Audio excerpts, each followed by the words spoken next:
Abra sua Bíblia comigo no livro de Hebreus, capítulo 11, versículo 3.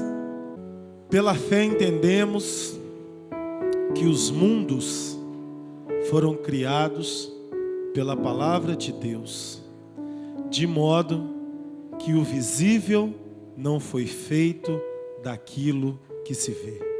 Deixa o versículo aí, Tiago. Não tira não. Preste atenção. Pela fé entendemos que os mundos foram criados pela palavra de Deus. Quantos mundos temos no versículo? Mais de um, não é verdade? Amém ou não amém? Mundo significa vida. Por isso que a palavra mundo ela é diferente da palavra terra. Por isso que o planeta Terra é uma nomenclatura para um astro do cosmos, como o planeta Marte. É uma nomenclatura para mais um astro do cosmos, ok? Mas a palavra mundo, ela é diferente da palavra terra, que é diferente da palavra Marte, que é diferente da palavra Saturno, Plutão. É porque o conteúdo desse astro é um conteúdo vivo. E quando a palavra de Deus diz, pela fé, entendemos que os mundos foram criados, a palavra de Deus está nos dizendo, existe vida em algum outro lugar que não é o planeta Terra, onde você e eu residimos, moramos, e é onde tudo que temos e conhecemos existe. Mas existe outro mundo. E aí ele responde no próprio versículo, de modo que o visível não foi feito daquilo que se vê. Esse outro mundo onde existe vida, ele é invisível aos meus e aos seus olhos. Porém, existem duas forças de mundo, de conceito, de presença de vida. Existem dois, mas um criou o outro. E aí, o escritor de Hebreus, que na minha opinião é Paulo, disse que o visível foi feito daquele que não se vê. Esse outro mundo nada mais é que o mundo espiritual. E nesse momento ele está presente, atuante aqui agora. Porque os anjos do Senhor estão aqui. A palavra do Senhor diz que os anjos do Senhor acampam-se ao redor daqueles que o temem e os livra. O mundo espiritual, ele é ativo, ele é prático, ele é impactante, ele é real. E Paulo disse o seguinte, o visível foi feito daquilo que não se vê. Quem faz é mais forte do que o que é feito. Amém? O marceneiro é mais forte do que a madeira, do que a mesa, do que a porta, do que o móvel que ele fez. O ourives é mais forte do que a joia, do que a aliança. O construtor é maior do que o prédio, porque quem faz é maior do que o que é feito. E se o visível foi feito do que não se vê, e se existem dois mundos, existe um mundo que é mais poderoso do que o outro. Igreja, o mundo espiritual é mais poderoso, mais forte, mais presente, mais real que o mundo físico. E ele pode alterar as situações no mundo físico. E como nós entendemos isso? Pela fé. Tem muitas pessoas que dizem louca e desvairadamente, dizem que não tem razão na fé. Isso é uma loucura, porque a fé, ela tem muita razão. Pela fé nós entendemos que os mundos foram criados pela palavra de Deus. E se Ele criou os mundos, e se Ele criou você, e se Ele está presente e real, basta uma palavra dele para que qualquer coisa na sua vida seja alterada, para que as adversidades que se levantam contra você e você acha que são verdadeiros ocasos da vida podem ser alterados pela graça de Deus. O rio da sua vida tem direção de curso. O rio da sua vida não está rolando a Deus dará, não está rolando a revelia. Existe um Deus que pode controlar, dominar a sua vida, conter a pressão, reter os demônios, impedir a maldição e liberar graça. graça, poder, unção. Aplauda o Senhor. Ele é o Deus que pode alterar qualquer pedido depositado aqui. Ele está presente nesse lugar. Ele está lendo esses pedidos. Ele está vendo a sua vida. E Ele é mais forte do que a enfermidade que te atormenta. Ele é mais forte do que o medo que te prende. Ele é mais forte do que a cadeia que prende o seu filho, sua filha, seu pai, seu marido, sua esposa, seu irmão, sua irmã, sua mãe. Ele é mais forte do que aquela dívida que você não pode pagar. Ele é Deus sobrenatural, sobrenatural e maior do que o natural. Essa é a proposta dele. E Paulo entendeu isso. E Paulo discerniu isso. E ele disse: pela fé eu entendo que os mundos foram criados. Pela fé eu entendo que há seres celestiais, espirituais do meu lado. Pela fé eu entendo que a morte pode ceder lugar à vida. E certa vez Paulo estava pregando, e tinha um jovem chamado Eutico sentado na janela da casa, onde Paulo estava fazendo um curto sermão de mais ou menos 6 horas. E aquele menino dormiu na janela. E ele caiu do 2º andar. E ele bateu no chão e morreu. E o texto de Atos é bem claro em dizer: e Eutico caiu da janela e morreu. E Paulo estava ali no seu sermão. Eu acredito que ele não estava num teor muito pentecostal de temperatura, porque 6 horas falando, ele já devia estar cansado. E ele, com toda tranquilidade, porque pentecostalismo não é barulho, ele gera barulho. Amém? Mas ele é muito mais que barulho. Mas nós gostamos do barulho, né? E Paulo desceu, chegou no menino morto, pegou o menino e falou: vive. Simples assim. E o menino viveu. Por que, igreja? Pela fé ele entendeu que o visível foi criado do que não podemos ver. E a nossa grande limitação é o que podemos ver e tocar. Por isso que muitas vezes nós ficamos parados, limitados, atados e impedidos pelo que vemos. Porque nós não conseguimos passar da barreira do visível. Mas Deus está além da barreira do visível. E a proposta de Deus para a sua vida é que você se relacione com Ele, tocando o invisível. Jesus disse: eu já vos coloquei assentados comigo nas regiões celestiais.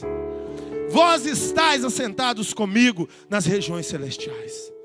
Nós temos que ter acesso, nós temos que ter noção, nós temos que ter consciência por meio da fé inteligente de onde nós estamos. Porque quando nós temos essa consciência, nós vamos não mais ser conduzidos pelas circunstâncias e pelas adversidades. Quem conhece a Deus, quem experimenta Deus, vive acima do natural, vive acima do normal. Não trata as coisas como normais e naturais, mas trata todas como espirituais. E para se ter acesso a esse poder sobrenatural, tem que transformar a mente. E para transformar a mente, tem que sair da vida da carne.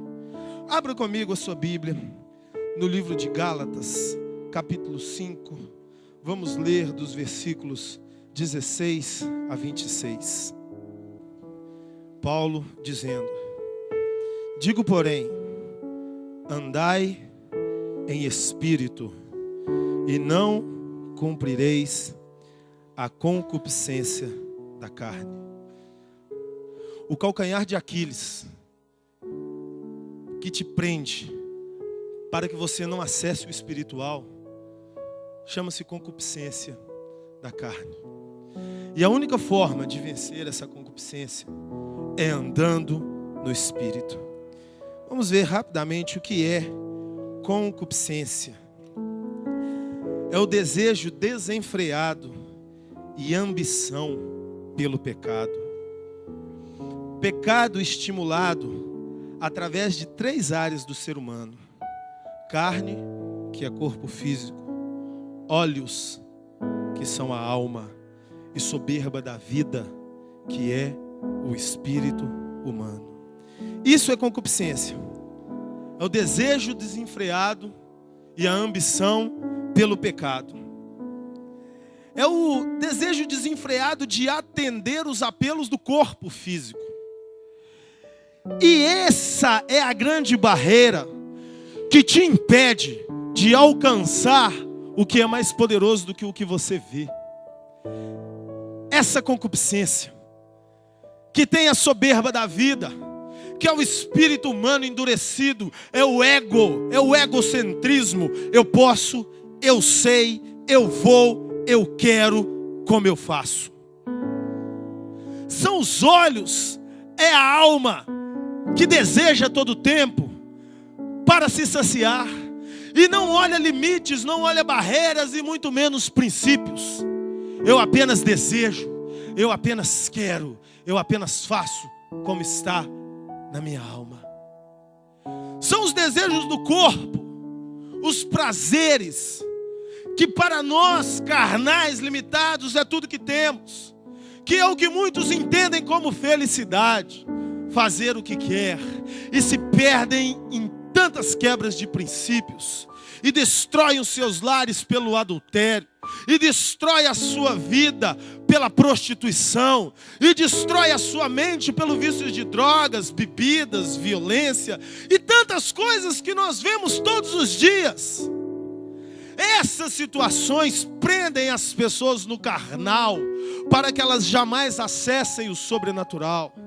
E Paulo disse: andai em espírito, e não satisfareis a concupiscência da carne. Quando eu ando em espírito, eu vou lutar todos os dias contra mim mesmo. Eu vou lutar todos os dias contra as minhas tendências, contra as minhas preferências, contra os meus desejos.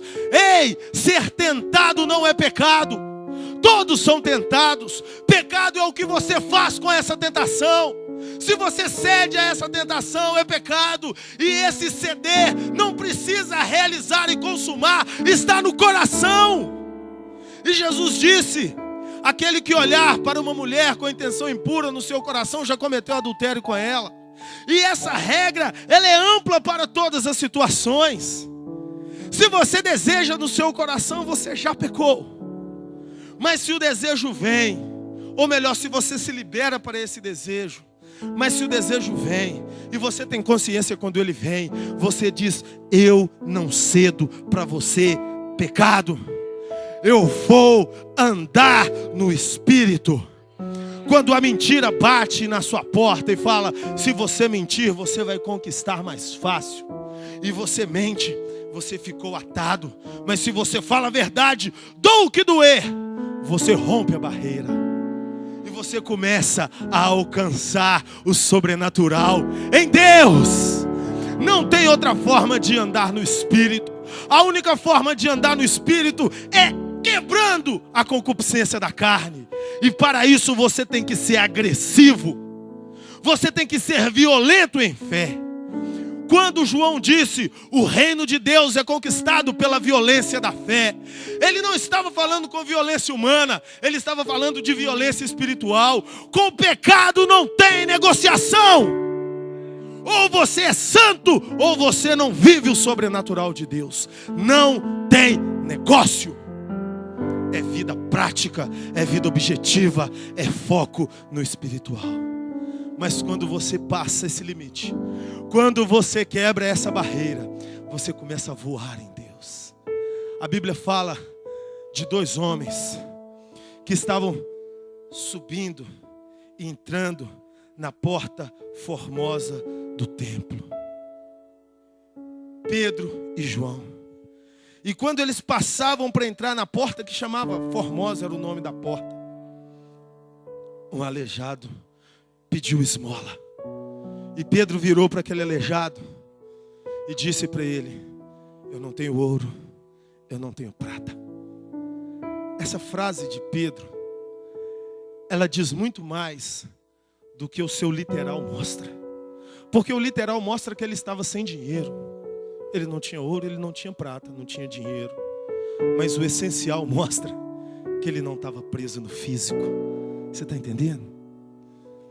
Ainda que você não tenha nada do físico, ainda que o humano você esteja totalmente vazio do humano, não tenha dinheiro, não tenha posses, não tenha roupas, não tenha carros, não tenha apartamentos, não tenha coisas humanas. Mas se você tiver o Espírito de Deus, isso tudo se torna diminuído. E você vai ver que a razão da sua vida não está nos bens materiais. Eles são só objetos para que você os use para expandir a obra de Deus. E ele disse isso para aquele mendigo: eu não tenho ouro e não tenho prata, mas eu tenho alguma coisa. Ele não falou isso, mas o texto nos deixa entender. Mas o que eu tenho, isso te dou. E aquele mendigo deve ter, mendigo e aleijado, né? Aquele mendigo deve ter olhado para Pedro e pensado assim: eu estou aleijado, sou mendigo, esse cara não tem ouro e não tem prata, quero ver o que ele vai me dar. Quero ver o que ele vai me dar. Porque esse é o pensamento do carnal, que vive atado pelas concupiscências da carne. E atados pela concupiscência da carne, nós somos mendigos espiritualmente e aleijados. A posição daquele homem era muito mais espiritual do que física. Porque o espiritual reflete no físico. Tem muita gente que anda pelas ruas, mas está aleijado, está morto, está cego, e preferia estar deitado na sepultura, porque está andando é uma tortura diária, porque é isso que o diabo faz. Mas Pedro diz para ele: o que eu tenho, isso te dou, em nome de Jesus o Cristo, anda! E aquele homem, diz a Bíblia, que de um salto ele pulou. Ele foi pego pelos anjos e foi julgado para dentro do templo. Ele foi impulsionado para dentro do templo. E ele entrou no templo glorificando ao Rei dos Reis. Porque quando o espiritual toca o físico, só nos resta glorificar. Glorifica, glorifica, glorifica. Ele está nesse lugar. Ele governa essa noite. Nossa campanha, ela está focada na terra que mana leite e mel. Por que Jerusalém, terra que mana leite e mel? Quando o Senhor liberou o povo do Egito, quando o povo atravessou todo o deserto, os 40 anos, uma promessa que eles andavam no compasso dela, era que eu te levarei para a terra que mana leite e mel. Por que ela mana leite e mel? Porque ela é terra da vida, ela é terra da conquista, ela é uma terra espiritual, que se manifesta no físico. Ou seja, cada um de nós tem a sua Canaã. Eu estou perseguindo a minha. Eu estou no encalço da minha Canaã todos os dias. Mas igreja, só tem uma estirpe de pessoas que entra na Canaã espiritual. Pessoas que andam no Espírito e não satisfazem as concupiscências da carne. E Josué entendeu isso. Vamos lá comigo no livro de Josué, capítulo 6, versículo 2. Então disse o Senhor a Josué: olha, entrego na tua mão Jericó, o seu rei e os seus homens valorosos. Pode deixar aí, Tiago. Então disse o Senhor a Josué: olha, entrego na tua mão Jericó, o seu rei e os seus homens valorosos. Muitas vezes lemos a palavra e sabemos o fim da história, e aí é mais fácil a análise.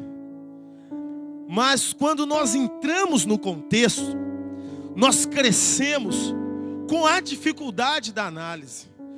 Porque quando você entende que Israel era um povo fraco aos olhos do povo de Jericó, aos olhos do povo de Canaã, que é onde está Jerusalém, o núcleo, o centro, o olho é Jerusalém. Mas toda a terra era Canaã.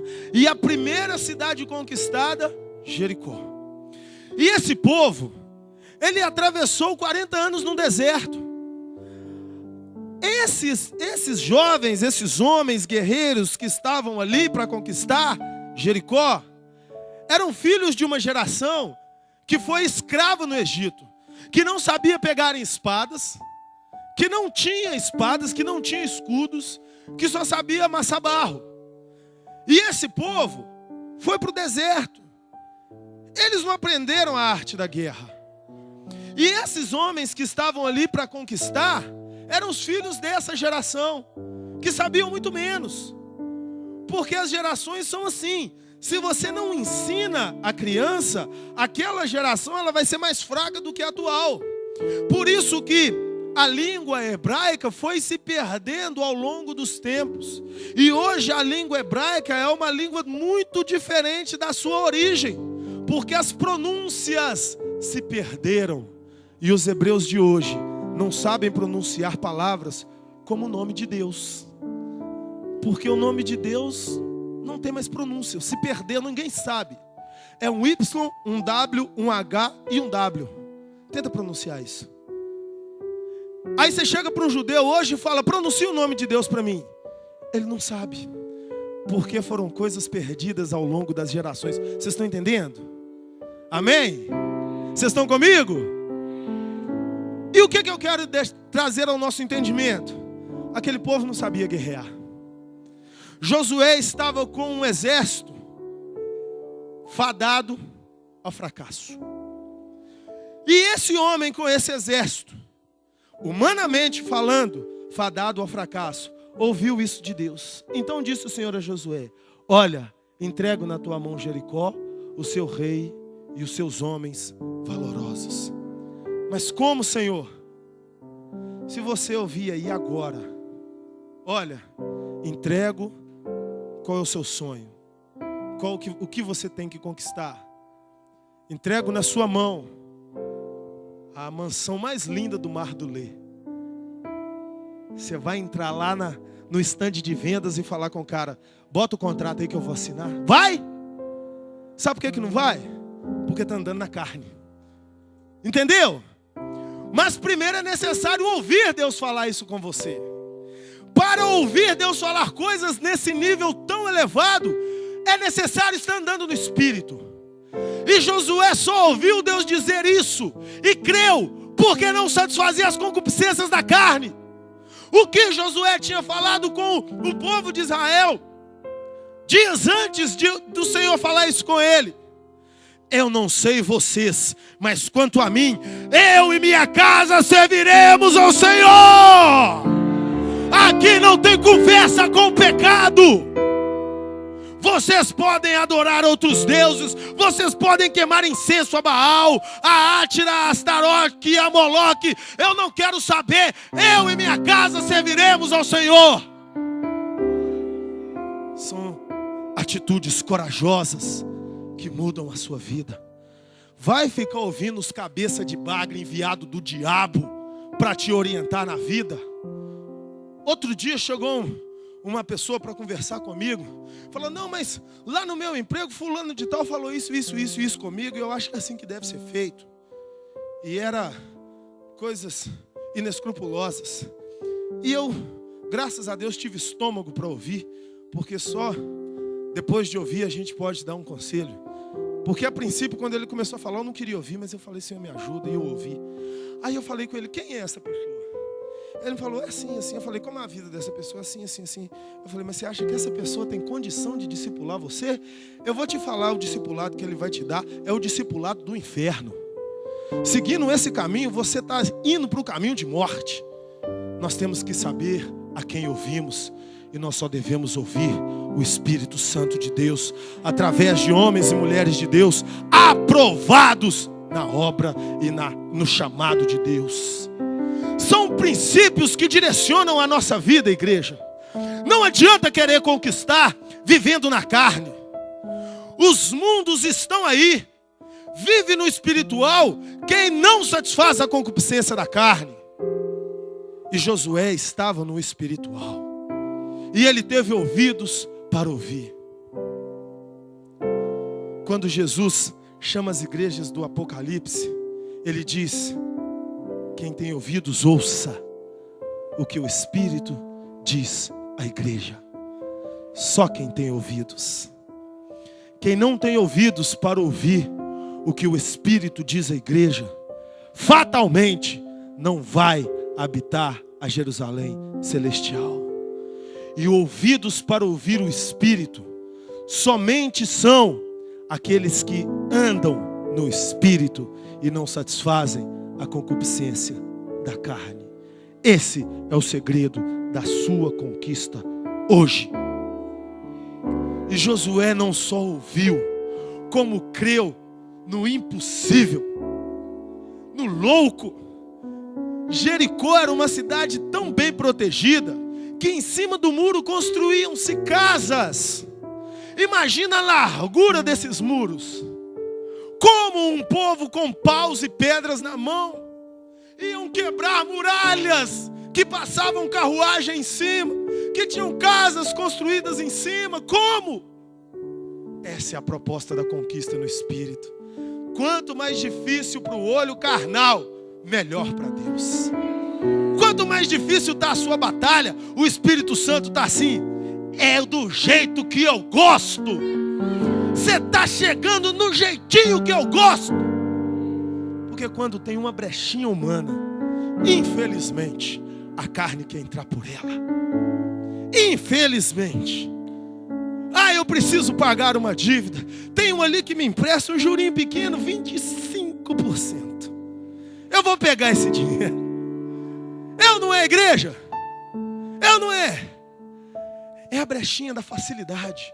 Porque o Espírito é pressão na carne. Pressão. Porque o Espírito cozinha a carne. Já viu músculo bem cozido?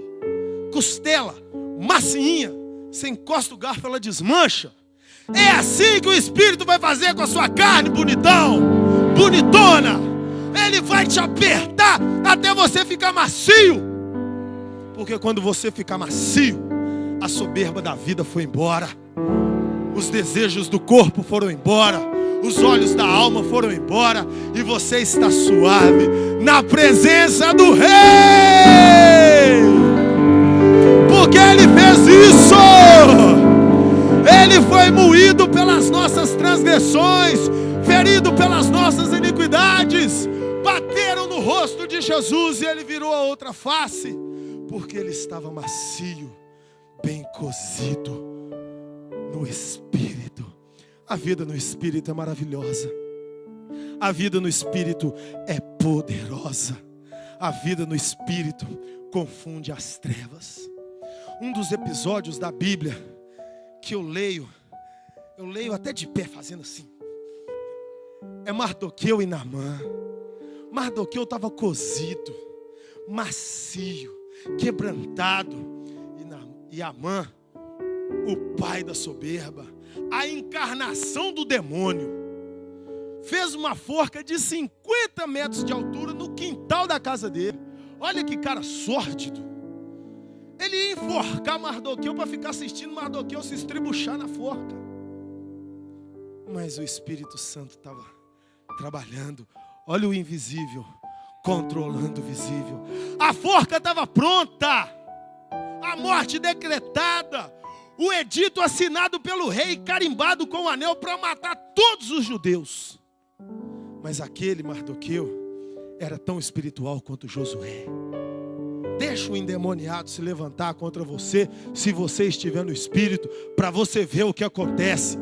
Ele cai.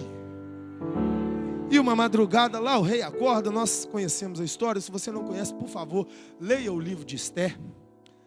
E o rei, lá resumindo, Amã está chegando com a forca pronta, o edito assinado, tudo, a festa pronta. Mardoqueu lá, a carne cozidinha para ser servida com mandioca e manteiga, igual faz lá em Minas Gerais. O rei vira para Mardoqueu e diz assim: o que se deve fazer com o homem, para Amã, com o homem a que o rei deseja honrar? O capitão falou: sou eu, não tem outro que o rei deseja honrar.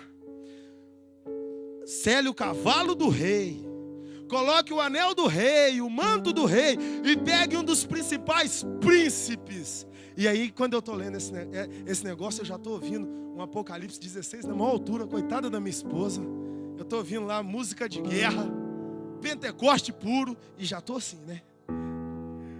Então, Amã, faça isso com o judeu Mardoqueu. Gente, Deus sabe bater no diabo, gente. Deus bate colocado, mas é Ele que faz. Aplauda, aplauda, aplauda, aplauda, aplauda. Ele sabe machucar o cão. Aleluia. Deus sabe fazer, gente. Não tenha medo, Deus não está demorando, Deus está caprichando na sua vitória. Ele está caprichando, Ele está colocando substâncias, temperos na sua vitória. Como? Que couro maior o diabo podia levar do que esse? Me conta, me conta. E aí, o bobão do Ramã sai no meio da Síria. Assim se faz ao homem que o rei deseja honrar. E tinha que ser alto, hein? Porque não tinha microfone. E a carninha cozida estava lá em cima do cavalo. Eu sou o cara. Humilde, simples, honrado pelo rei dos reis. E aí a rainha Esther, depois de tudo, ela falou: rei, sabe o que aconteceu? Esse Ramã queria matar esse Mardoqueu, esse cara é meu tio. O rei já estava desmontado pela Esther. O quê? Meu docinho de coco. Ele queria matar o seu tio. Manda enforcar ele na forca que era para Mardoqueu. E o cara entra na casa dele, sobe na forca que ele fez e estribucha no lugar do homem de Deus. Esse é o espírito da conquista.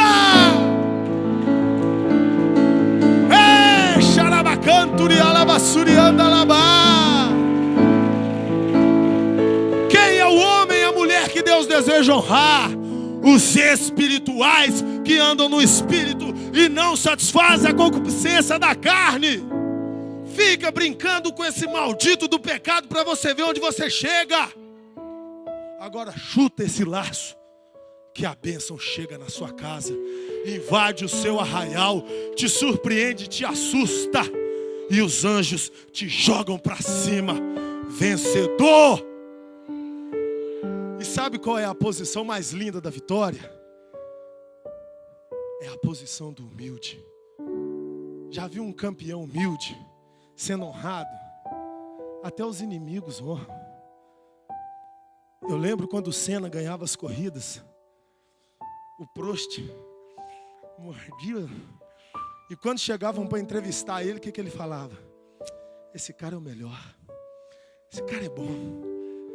O inimigo só honra aquele que vence completo, humilde. Essa é a vitória mais linda que tem. Não queira a sua vitória para arrotar, eu venci. Mas queira a sua vitória para baixar sua cabeça e dizer: no Santo dos Santos, a fumaça me esconde, só os teus olhos me veem. Debaixo das suas asas eu encontro abrigo. Eu encontro abrigo. Tu és o Rei dos Reis. E Josué espiritual entrou para Jericó. Vocês vão cercar 7 vezes a cidade. Os sacerdotes vão levar a arca, vão tocar o chofar. E nós vamos gritar. Olha só, nós vamos gritar e as muralhas vão cair. Só espiritual escuta uma palavra dessa, igreja. E os arqueólogos descobriram aí uns tempos atrás que as ruínas de Jericó estão inclinadas, acho que uns 80 ou 90 graus para fora. O que significa isso? Significa que as muralhas caíram de dentro para fora. O povo rodeou por fora. Se fosse olhar humanamente falando, você quer empurrar uma parede, você vai empurrar ela de fora para dentro. É ou não é? E saiu uma nota aí, depois você procura no professor Google. Como caíram as muralhas de Jericó? Elas caíram de dentro para fora. Quem estava lá dentro empurrando essas muralhas? O outro mundo, o espiritual, que governa o natural. Aí você vira para o capeta e fala: tomou papudo. Jesus é comigo, levanta e aplauda ao Rei dos Reis. Aleluia! Ele está nesse lugar. Ele derruba as muralhas. Pela fé entendemos que os mundos foram criados pela palavra de Deus. Aleluia!